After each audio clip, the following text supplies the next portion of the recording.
I'm always trying to do something different or new or exciting. It's difficult because I'm not inventing new moves.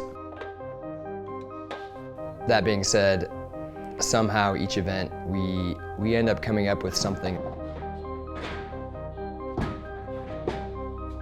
Obviously there's the function of the event. I want to make sure that the climbers are separated, that the routes are fair for the competitors. And yeah, I mean, this is a community event. A lot of people come just to watch, and so that's a big part of putting on these events, is making sure that it's has that entertainment value. So creating those moments for drama to happen is one of my biggest goals for this event. Every setting crew has its strengths. You have your strong guys, you have your creative guys, you have your really experienced World Cup setters, or people that are good at dynoing or crimping. Or this crew in particular, I really wanted Neil because he's really strong, very good at forerunning and being able to pull off moves. So this is like my 5th or 6th time working with the Bend Rock Gym crew. I keep coming back because they're also dialed. They really know what they're doing. They have 3 in-house USA Climbing level 4s, which is ridiculous in this tiny little town. My name is Enrico Baistrocchi, I'm from Italy. And yeah, I'm happy to be in Bend, Oregon. Enrico's been amazing to set with. Something he brings to the table that's really cool is he's worked at World Cups before. He has this insight to what pros are doing around the world, which brings a lot to the table. For me personally, I am the least experienced and the youngest of all the setters, which is really fun. When I'm working with them, I am constantly learning, I'm constantly taking notes. You know, and almost every boulder problem that we forerun together, I learned something new.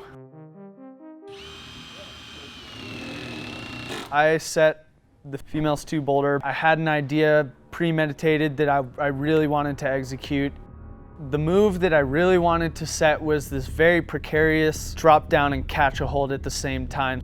You start on the start hold, you throw a toe hook on because you can't really hold the start hold alone. You need a lot of tension, you're toe hooking a big hold, and in one motion you have to drop the toe hook onto another volume, reach over and catch another hold that's not the toe hook all in once. If there's too much movement, you'll barn door and swing off. But if there's not enough, you won't get your foot planted right and you won't catch the holds.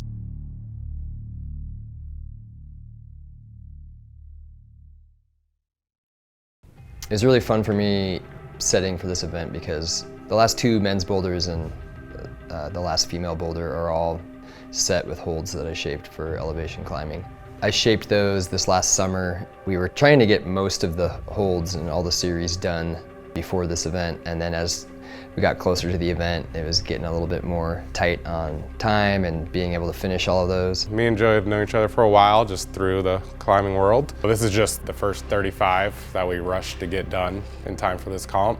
But they got it done, and Mark drove him up here himself from Phoenix through the night. He showed up at 9 in the morning the day we were starting to set finals, and we unloaded him from his truck. I'm most excited to use these because I think they look rad. Especially like those giant pink Wacos, they just pop.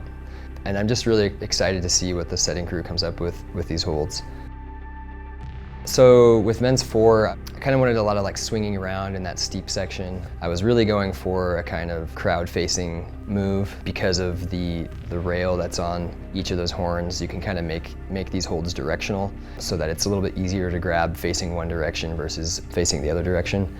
Going straight into the roof, there's this big like compression move between two of the largest horns. It'll be interesting to see how people figure that out. There's kind of a few ways to do it. I think anytime you can get that sort of tension building where the crowd is like, oh my gosh, that looks crazy. Keeping them in those situations for a long time, I think really adds to the drama.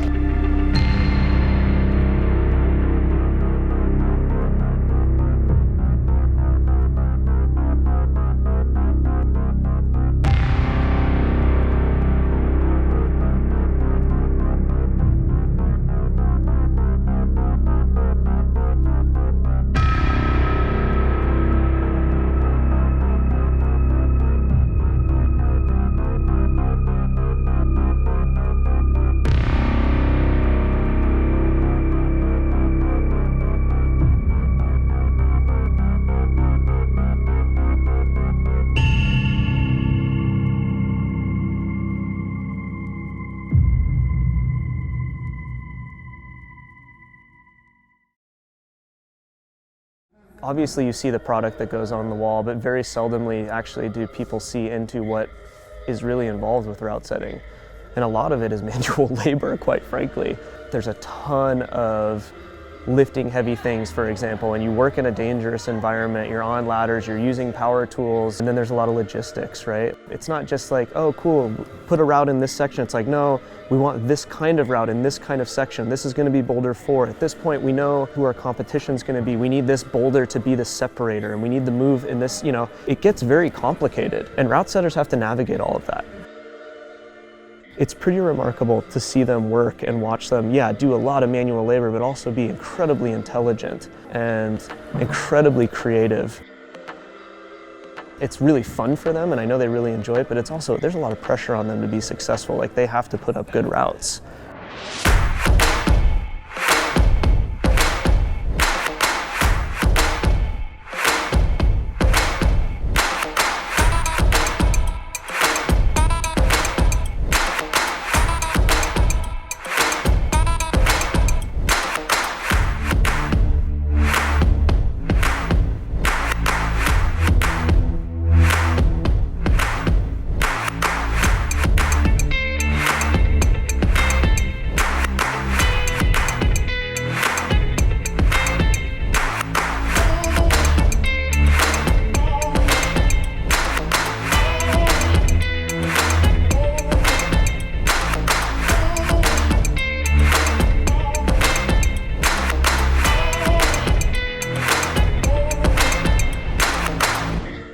The Boulder Bash it's definitely the coolest comp I've ever been a part of.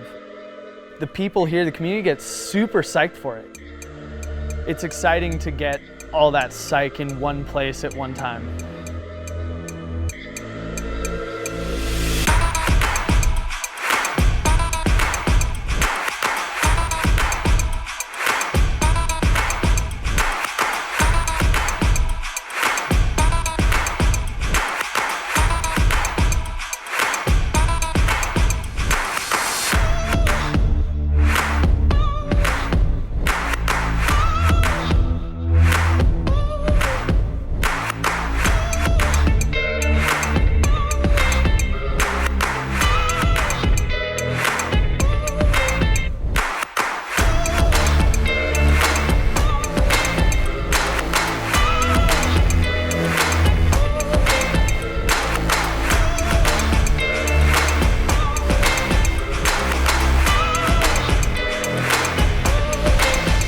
Red Point round ends at 6 and we have to start finals at 7:30. So we have an hour and a half to strip 20 boulders and put our 8 finals back up, tape, set screwed, plaques, everything ready to go. It's complicated, but it's really fun. I really like that high pressure situation. I like having to work fast. I like problem solving quickly. It's just really rewarding when you do it right. You guys ready to see some climbing tonight? We have 4 minutes on the clock and your time starts now. Turning the pages, been burning the candle, staring at faces of people that I'll never know. Echoes in the wind, I can hear them.